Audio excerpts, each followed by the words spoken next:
Hi, everybody. Welcome to Boulton from Boulton. This is the show where my brother Josh and I set each other up for lively hockey talk and banter.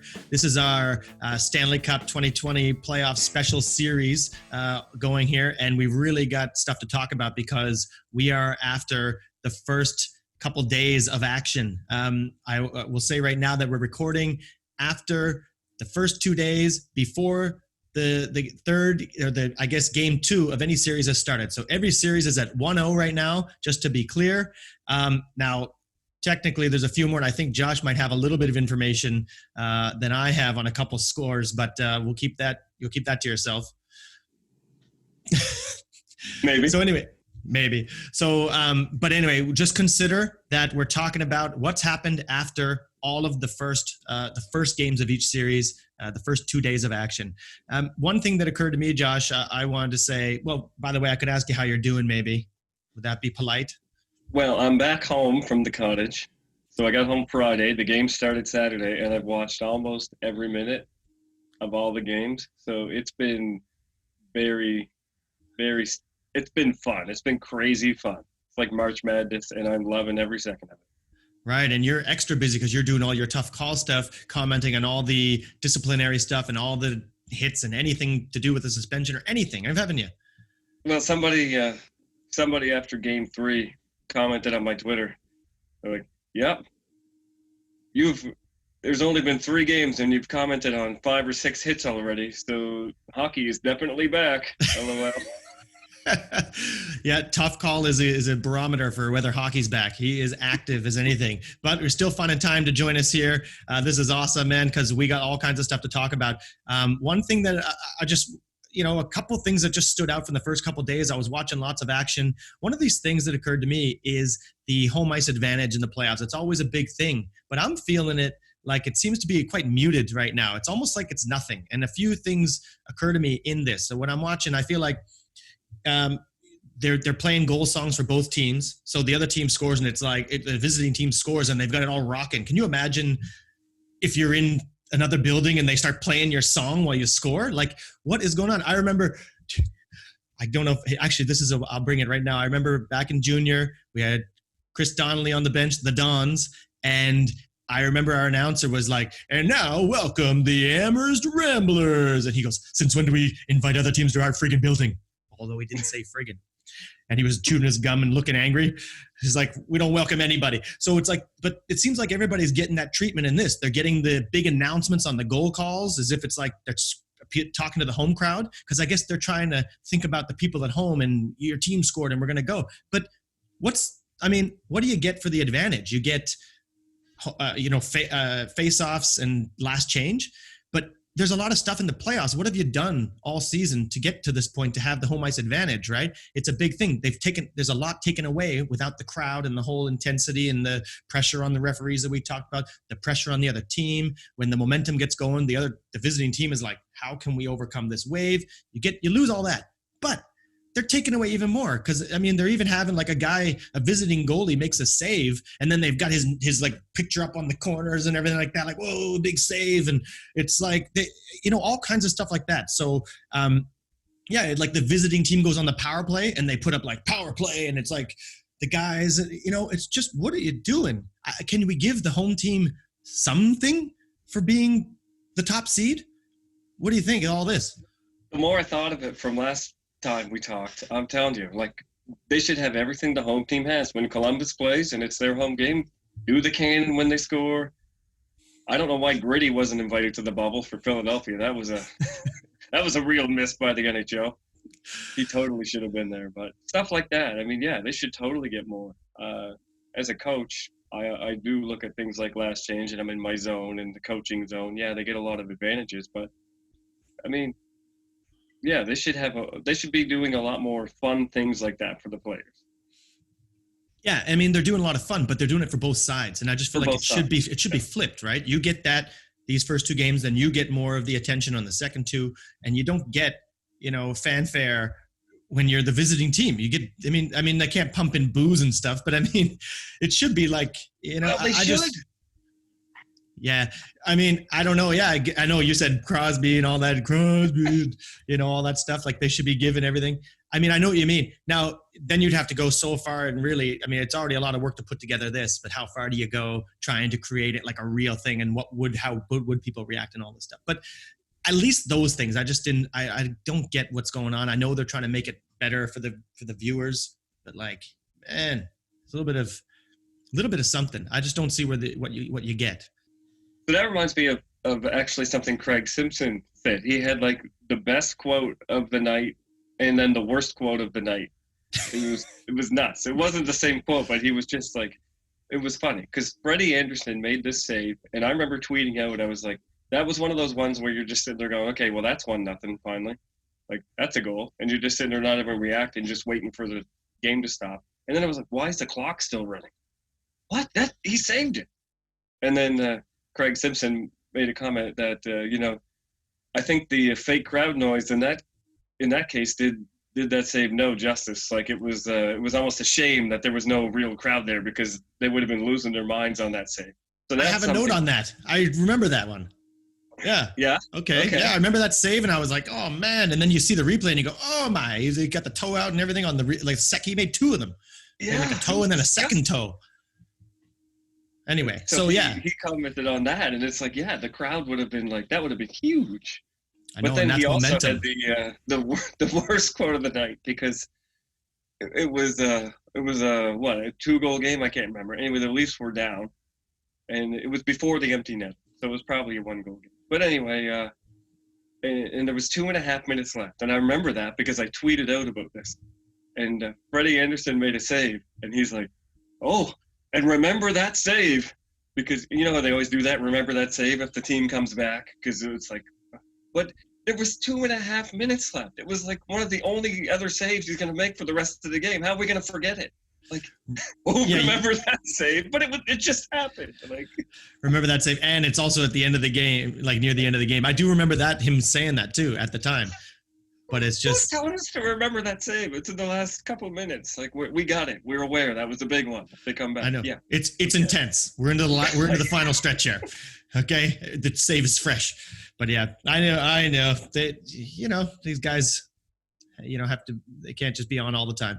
I don't have much on the refereeing. I know that other show I brought up the idea that are the referees going to be affected or unaffected by the lack of crowd noise. So that means if someone gets a tug or something like that, and then people will react, and then the referee is going to put their hand up in a reactionary call, etc., and feel pressure from the fans when they're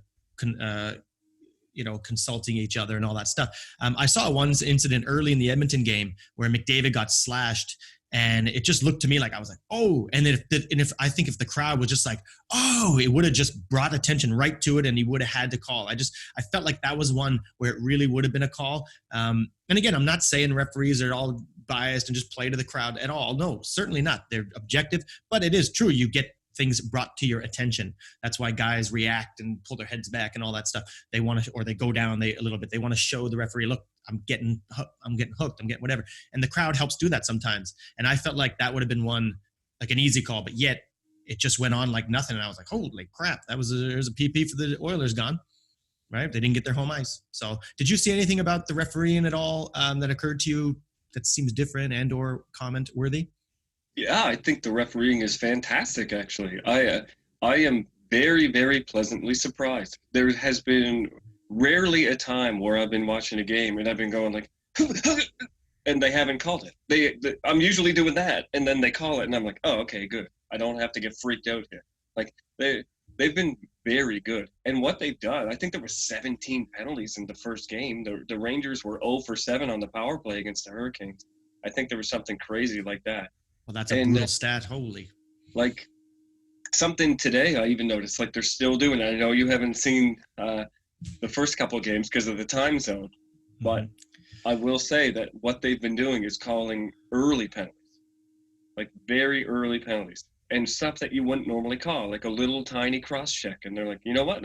Go to the box for that. A little bump on the goaltender, and they're not letting it go. They're saying, you know what? We are setting the tone early. You're not getting away with that. That's a penalty. It's going to be a penalty in the first 30 seconds if it has to be. And that's what they've been doing. And I really, really like that. And they've been they've been calling everything they should, and there's only been, I would say, less than one handful of really bungled missed calls. Yeah, and when you're going to get that, right? It's been great, and I mean, I guess if I was watching the Oilers there and I was really disappointed in their effort, I didn't think they deserved any calls anyway. Yeah, I know what you mean. Maybe we'll get to that in a sec. We'll talk about the Oil. I would like to hear what you think about that. I don't think we're going to hit on every series or anything, but certainly a couple things very comment worthy on that one. In fact, actually, I guess some of it is relevant to what I want to talk about now. Is kind of the general feel of what the whole thing feels like to you, and I want to tell you what I think about it. I get a feeling like certainly that first period against Chicago with 4-1 added to the feeling that it was kind of like, everybody calm down before I go on here, but it's like almost like our gentlemen's league hockey or beer league hockey, in that just that they're just playing. I feel that there's just the benches and an empty arena, and the guys are like in a rink like that that's really empty space, and it's just them against them. So in that way, I feel that. And then there's not much, like they score these 4 goals, we're down 4-1 in a game, and I just felt like I could feel like a game like this, how I feel. It's just obviously played at a way higher level. So, I mean, you watch and it just looks, the execution and the skill is awesome. Like, so from that point you look and you know you're watching an NHL game. But it's like you get the best players in the world. It's almost like we got the best players in the world, and then we put them in an arena that we know, and you're sitting there in your little hometown thing with nobody around, and then watching them, and it's like, holy, like they're in a training facility or something, and you're just watching them play for keeps, though. That's what it's like feels Field of Dreams. Okay. Help me out with it. It's like Field of Dreams. They just built a field, and all the professional ball players that couldn't play anymore because they're dead just wanted to play. And they come as ghosts and just play. That's what these guys are doing. They just need a venue to play. It's just a place that they need to go. Could be any rink in any town, really. And they're just playing. You know, and on this one, Josh, that's why I had the quote written down, the Craig Simpson one you said about the crowd noise didn't do that save justice. That was the kind of thing I'm talking about. It's like the boys on the bench feel it. They see that save like, oh my God, but there's not that reaction. And I can almost feel like now from the player's perspective, they're feeling that idea of, we're playing in a hometown rink with nobody, around. I mean, it's obviously a nice rink. It's the, Scotiabank Center and Rogers Center, but they just kind of feel it like that. They just feel that thing, and it's all about the bench. It's all about them, not about what's happening in the crowd. And that's what I mean by it feels more like just beer league hockey. No crowd with excellent execution, of course. I can feel that. I remember watching them, and when the goals were going in, and I was like, how alone must those guys feel right now? Like, really? But at the same time, I was also like, it also makes me feel like anything can happen. Like a 4-1 lead isn't safe, or a 5-2 lead isn't safe, no matter what time it is. Like, it almost made me feel that way too, because in rec hockey, like anything can happen. I remember that game, we had 4 players only. We didn't even have a 5th player. Plus, we didn't have anybody to change, and we got like, I don't know, we scored 15 goals, whatever it was. Me and you, when we were playing, and we were down like 9-6, and then 2 of our guys had to go. This is classic beer league because they were in 2 leagues, and they had to leave this one game to go play in their other game because they needed to make their quota of games to be eligible for the playoffs. So in the middle of a game, we're losing 9-6. We lose 2 of our players. We only have 1 sub, and then we win. We ended up winning like 15-9 or something like that. Like, we came back. We were on the ice for like 8 minutes straight. Wow. Nuts. Well, I guess you still had the legs. That's the way I feel like when that's the way I felt, like anything was possible. Well, I'm glad that you feel that, because I thought I might be like, what is he talking about? It doesn't. It feels like an NHL game. I don't know, man. Obviously, I'll be really looking forward to when the crowds come back and real hockey comes and the players feel like they're playing in a big arena. So again, what we said in the first show, I think that they're still as intense. They're playing for the cup. It's awesome, and they're not losing anything in that way. I'm just saying how it feels to me as far as the look. So you're still trying to come back and push the game this way and that, but it just has a different feeling than these NHL games is all I'm saying. And just to add to that, we talked about, and I know, like, I want to tell people that I still feel like I'm watching NHL hockey. for sure. It feels like an NHL game, but there's just some sort of a flavor to it that I wanted to try and spell out will be so so unique to this season, so unique to this playoffs because of the format. It's crazy. And the way that it is, I know that some of the commentators have mentioned that it seems like a minor hockey feel, and you mentioned that one of them said that as well. And it is true. Like thinking back to and I coached Major Bantam not that long ago, and we went to tournaments, and yeah, you'd sit there in the stands and you get to watch the other teams, and it's almost like you have that sort of friendly sort of. It seems almost more camaraderie like I don't feel that I feel the intensity in the games, but I feel like it's a lot more of like a friendship style tournament with meaning. You know what I mean? That's what the guy said. One of the commentators said it kind of feels like a peewee tournament. They're in the bubble and they're down, having dinner next to the other teams over there, so they're kind of hanging out in the same hotel almost, as it were. And that's what it feels like. You're kind of there and there's the guys from that team. And it is kind of friendly, but at the same time, you get in and then you start to hate a couple guys and there's going to be lots going on. And it's at the same rink. You go, it has a real, and you know what? In a way, this is really good because it really is quite pure in that way to me. It really feels like pure hockey, love of the game, back to the roots. It's a tournament where you're at this one rink and you're around the teams all the time, playing a real tournament. Now, it's obviously way different in many ways, but it's longer, way longer. It's way bigger stakes. It's pros.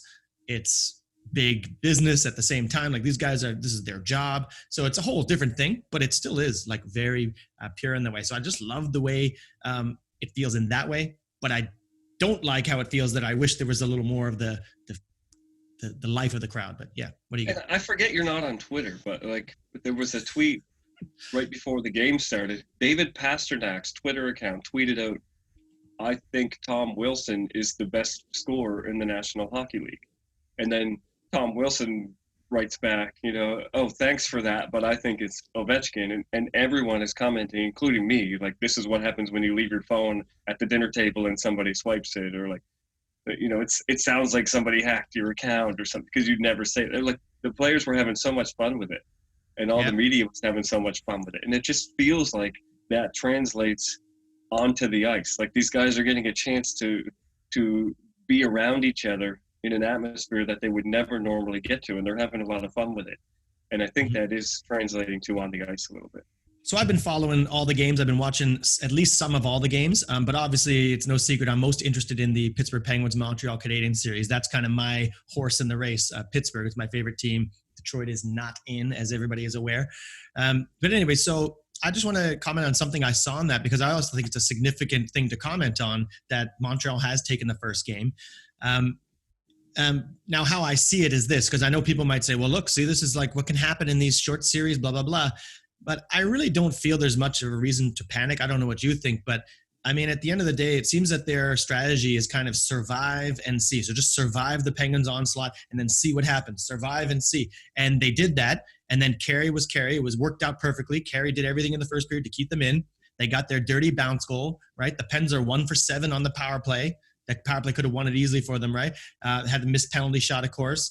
And then of course, they won an OT as well. So at the end of the day, you eked out an OT win when they went 1 for 7 on their power play, et cetera, and all this stuff.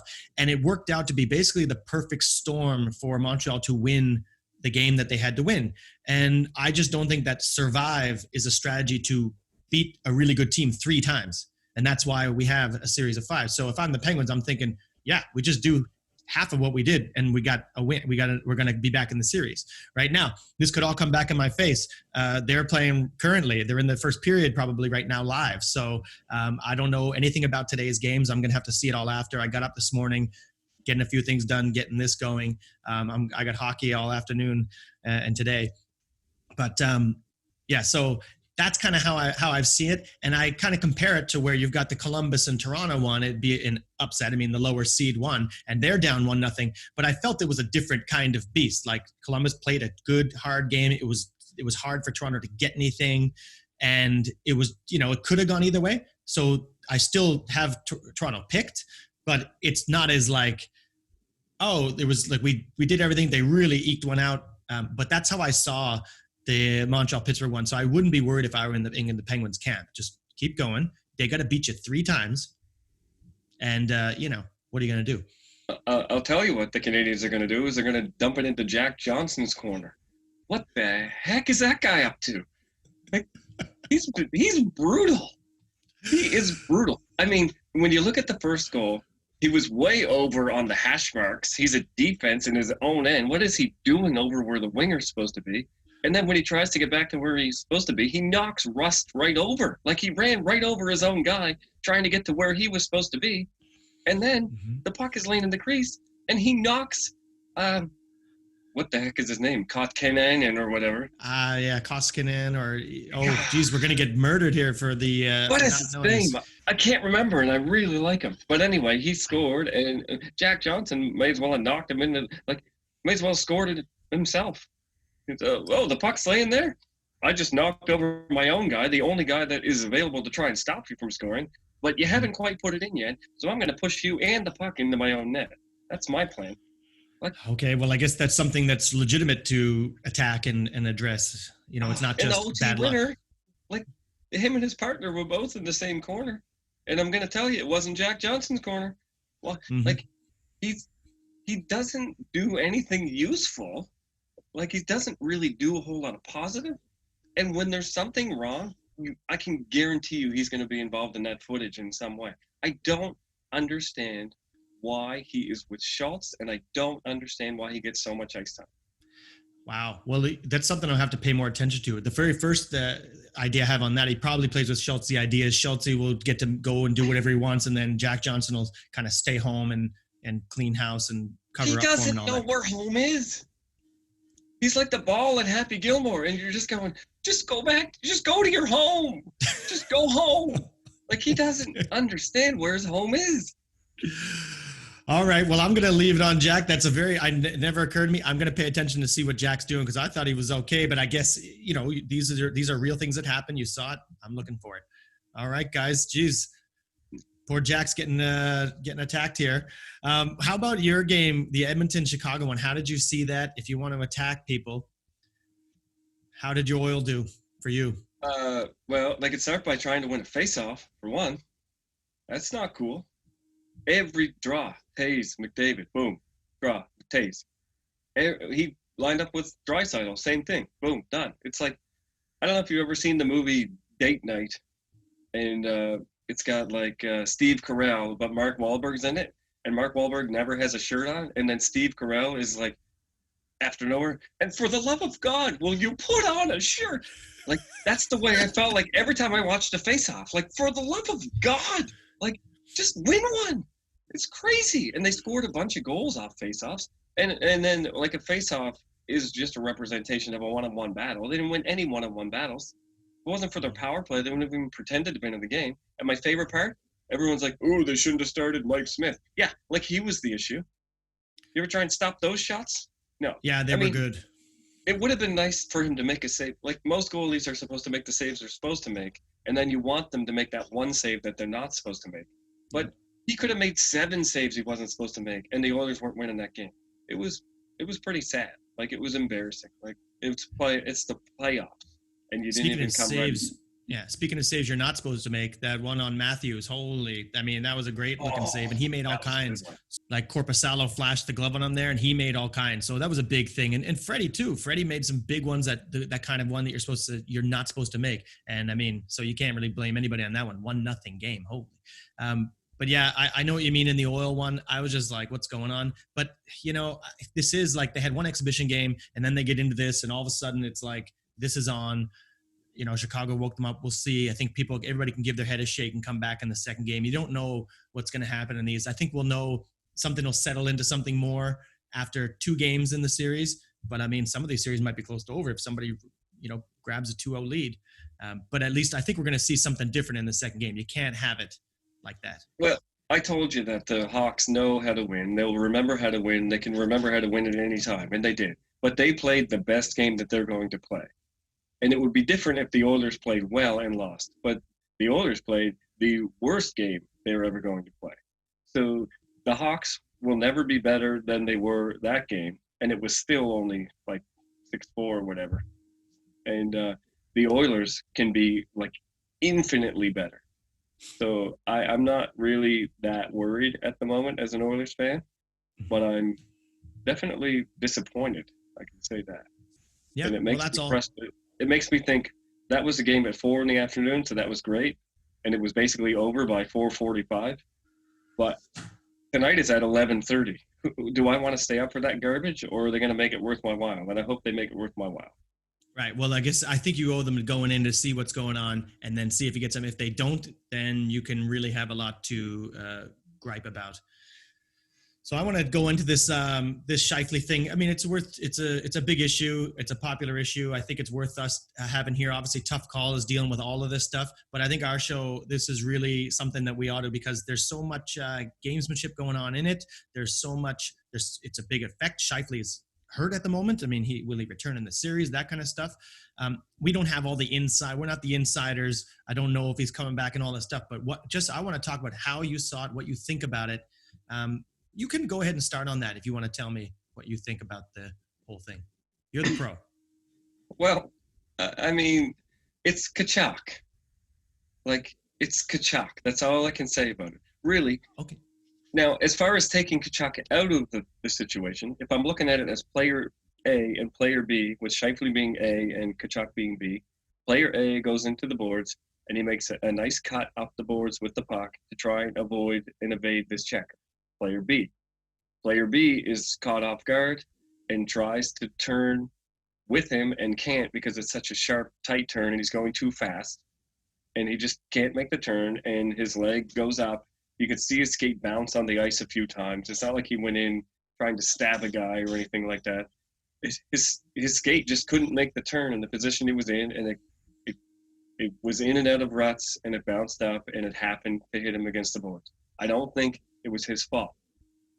But then later in the Flyers Bruins game, Lozon was going into the boards with Raffle, and the same thing. Their legs got caught up. Lozon caught Raffle in the back of the leg. Raffle went in awkwardly, fell down.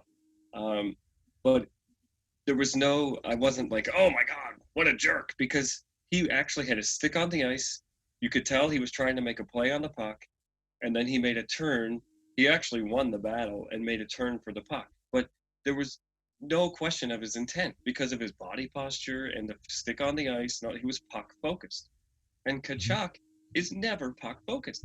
So if he was going in like that on Scheifele with the stick down and putting himself in a good body position, but he didn't do that. He was skating as fast as he could, charging after Scheifele like a madman, and he was going to try and put him into the boards no matter what. So no, I don't think he tried to hurt him. I don't think he tried to use his skate on him. But you're never going to give a guy like that the benefit of the doubt because you don't know what he's doing, because he gives no indication that he's making a hockey play or not. He never makes it clear whether he's trying to play the puck or trying to kill a guy. So he's never going to get the benefit of the doubt. So I don't blame anyone for thinking that he did it on purpose, even though I don't. Even though you don't. Yeah. Well, you know what? This is very funny, folks. And we do not discuss these things of what we think about things. We'll discuss what we're going to talk about, but not what we think, because it's no fun. And I'll tell you, the first thing I thought of too was this is a Tkachuk thing, but it's not. I don't think he did anything wrong, but I do think that it's because it was him, Scheifele got hurt, because in Scheifele's mind, he's like, this is Matthew Tkachuk coming to kill me. And he panicked and made a turn that he wouldn't make. And then he went into the board and got hurt because of the mind that he had, and the kind of the fear, you would call it. I want to say these guys are scared of people, but he had the panic. And then I was like, that's why. I would say that. Yeah, fear. Yeah, but it is like so I don't think he went in trying to, like, he didn't push him into the boards or give him an extra thing and like hurt him at all. And we definitely could see that clearly. So I just totally thought, it didn't occur to me that anything was wrong with it, except for the fact that you are who you are, and that made him. That caused the injury in effect, but that's not a fault of his.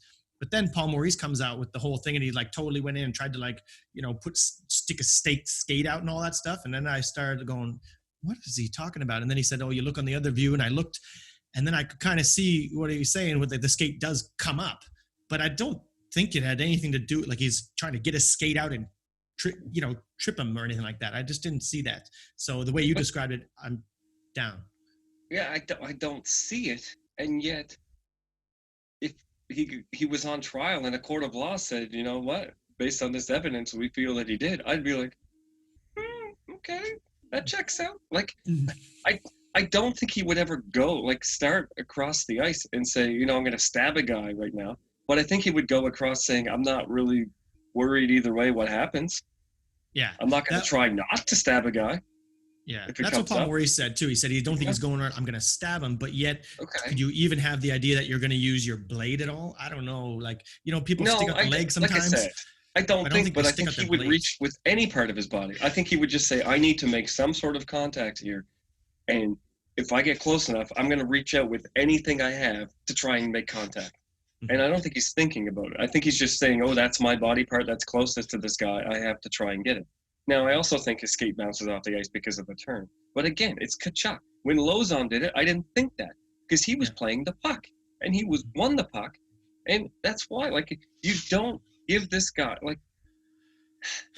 because it's Tkachuk, and then you think, it's not right. It's his reputation. But it's what he wants. That's what he wants. That's why he does what he does. He wants people to think of him that way. But when you want that, and you get it. And so you have to say, go ahead. No, that's just it. No, that's it. He wants it. He's got it. All right, and it is something that's effective. I mean, he is an effective player, and it's funny now when I look back on my predictions for Winnipeg winning, I just kind of forgot about Tkachuk in a way, which is kind of silly, right? I mean, I guess I just not as paying attention to all these teams, and if I had him factored in, I would have thought a lot more differently about it because he really does add a lot to that team. But I still had it, and now of course you got Scheifele out, which is their best player essentially, right? I mean, if not, he's at least no one better than him on the team. And, that's huge. So if you just, you take out any best player in any team that you're hoping for and see how you feel about it. So this is a different series now and Calgary has the lead. So it's pretty tough, but we got to stand by our picks. I've also noticed in other series that when I'm actually watching them now, I kind of, I haven't been watching all hockey all year, right? I mean, all the games and everything, especially more of my teams. So I kind of forget who was on what when I was saying those predictions. And sometimes I'm like, that team has all those guys. Oh my, they're like, there's okay. Maybe I might change something or I reinforce what I said because definitely I would have picked them if I had remembered all these certain guys. So it's really fun to get back in, but I'm just seeing a lot of stuff. But I'm not going to go and take anything back or anything. No, it's all on. And then we'll see how we do after the reseeding, and I'll be a lot more familiar with all the teams and have a lot more, and everybody will be able to know how everything's going and how the teams are going and how the players are going and the feel of everything after we get settled here in the next 16. But still lots to look forward to in these qualifying rounds. There's only 1-0 in the series, in every series, so that's exciting. Yeah, I remembered because of Tkachuk's reputation, the first thing I did, I took a shot of the video and tweeted it out, and I put, this has to be Tkachuk's fault somehow. I just can't see it. Mm-hmm. And wanted to get people's reactions. Because I didn't really think it was his, but I'm thinking that just because it's him, in some way, there's got to be something in there that he did differently than what anyone else would do that would cause the injury. So I just kind of put it out there kind of tongue-in-cheek, but at the same time, it's like there is something different about what he does that makes him the player he is. So, I had a lot of views and a lot of comments on that. It was quite fun. Well, that does encapsulate kind of what I said. I said, basically, it is because it was him, he got hurt, but yet legally it's not his fault. You know what I mean? So it's like, but somehow that's basically what I'm saying about it. So that's it's amazing, isn't it? That we both kind of saw that. I don't know what you guys think. You guys tell us how you saw it. I don't know if we're going to have some biased views or not, depending on who you're there for. But anyway, tell us what you think about all of this stuff. I think just to end here, I want to throw out a few real quick ones and see what you think about a few things. One of them we didn't mention earlier. We did mention that I mentioned in the Pittsburgh and Montreal game that there was a missed penalty shot. Well, there was another missed penalty shot, and it was 2 penalty shots. It was the first time there were 2 penalty shots since 1923. Wasn't it? Is that what they said exactly? Yeah, I think that is the thing. And I found it funny on top of that there were 0 shots on goal out of 2 penalty shots. I put that. I said I tweeted out, if you had Jonathan Drouin on a penalty shot and 0 shot attempts on it on your bingo card, then raise your hand because I didn't. And it's nice dumping. Someone was like, I guess he's social distancing the puck from the goalie. Like, is that what they said? Oh my. Yeah, it was dump and chase, man, both of them. And you at least had an idea of what Connor was trying. He was trying to pull it over and hit that corner. You know, so it wasn't as egregious, but still, you think you might do a little better to hit the net. And Drouin's won again, the bad ice and all that. So you can't you can make excuses for the people, but bear down or Don't something. give me bad ice. Yeah. Don't give him bad ice. Well, anyway, it was definitely something though. 2 penalty shots is crazy, and you could see the referee just loving it. You knew he was calling the next one as he had his hand up. It was like they have that emotion where that they're pointing at the thing. It's not just it's a penalty. It's like wait till I get to point to center, and then they go yeah. So I could feel it coming, and it was deserved. It was a penalty shot for sure. There's another one I wanted to bring back. Originally, when we did the asterisk show, that was I think episode 2. And then I said, what do you think about this asterisk? And you said, if anything, for me, you could put an asterisk beside the winner of this season as a positive thing. Don't put an asterisk and say it doesn't count. Put an asterisk and say this is the greatest champion of all time. And I just thought about it. And one of the players, I don't know who was interviewed, and he said something like, everybody's back healthy. It's probably the most even playoffs ever because everybody's healthy. You got all teams at their full strength coming in to do it. And that way it is kind of the hardest one. And it made me think about your quote and say, yeah, should be somebody who should be asterisked as the best champ ever because you've taken on everybody who's at full strength and here it's on. Like it's the best version of every team in the playoffs right now. So isn't that something? I think that's great. I mean, obviously I think I'm right in most cases, and there you go. All right. Well, you have it there. I had another quick one on reseeding. Just what I thought about it when I just, ultimately I thought that they should have just been left as they were, played each other for the sake of getting games in and all that. But then they're not really meaningful games. So then you do want to add some meaning. I get kind of both ways, but overall I felt like in some ways people are getting cheated.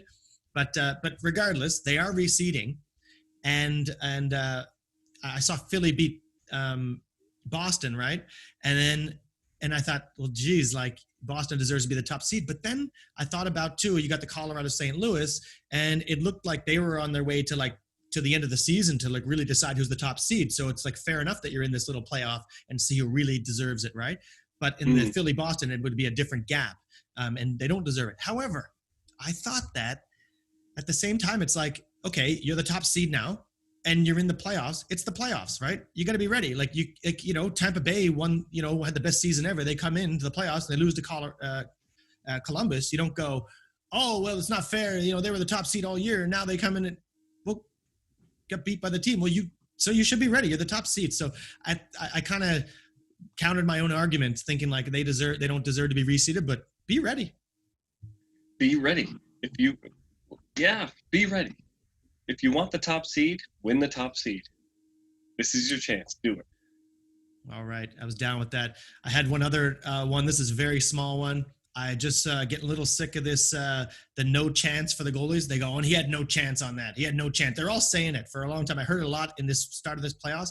And I'm like, he definitely had a chance. He was squared up against the guy, and the guy comes down and rips a shot in the top corner. It's a great shot, but he had a chance, right? There are several that have been on, when it's going wide and you've got the angle and then it goes off your guy's skate, you can say, and he had no chance on that, and that's good. And incidentally, it was the Arizona-Nashville game. Do you see how many deflections there were in that? Oh my God, it was crazy, it was just so many. Now you might say no chance, but I see so many goals where it's like the guy sees it and then they rip one over his shoulder and they say he had no chance. Now you can mean it's a very good shot, but you had a chance if you were in a different position, if you moved your glove that way, like you had a chance. So I feel like it's a little overused is all I'm saying.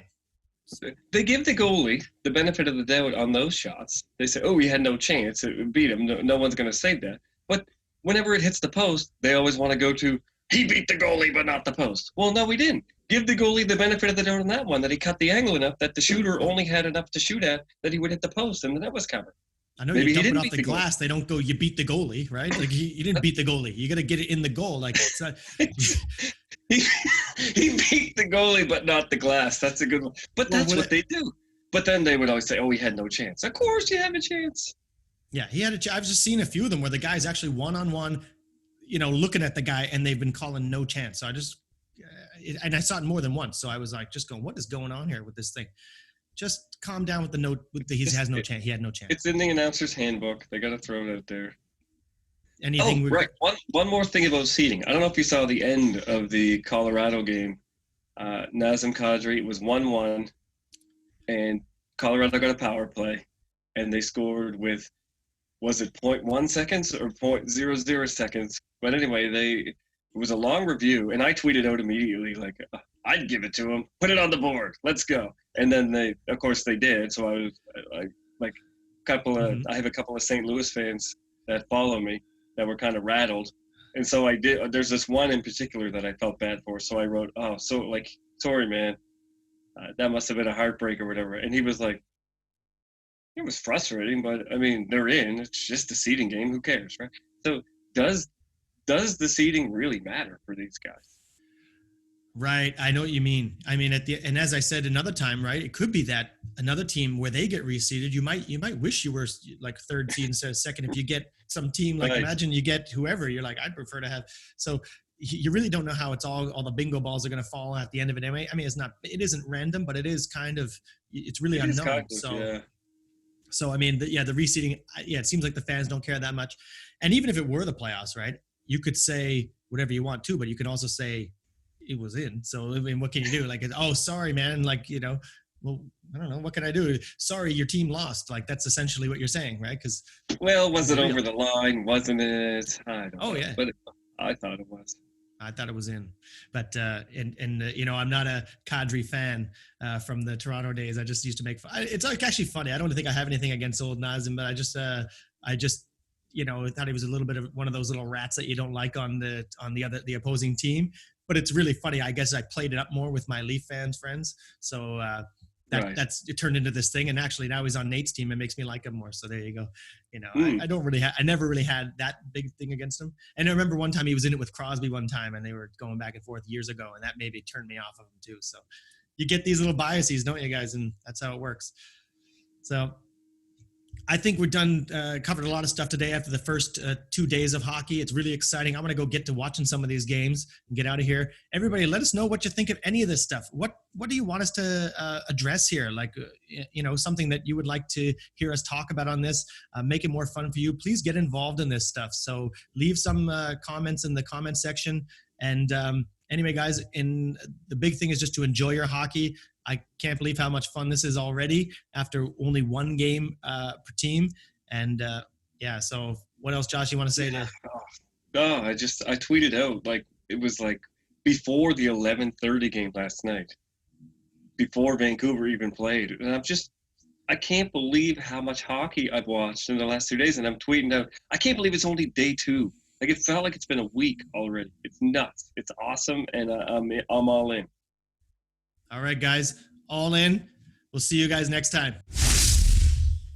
I have a general rule that any movie that at least ends in part 7, I'm not watching. But I know part 3 you get to that point. But like, I'm not a big sequels guy. I like to just stick with it. You got a movie, end it, be done. Showmanship. We talked about it last time. Like, how many Fast and Furiouses are there? Like 14? Like, well, like, I mean, what is that about? Would care how many there are? I don't know. So.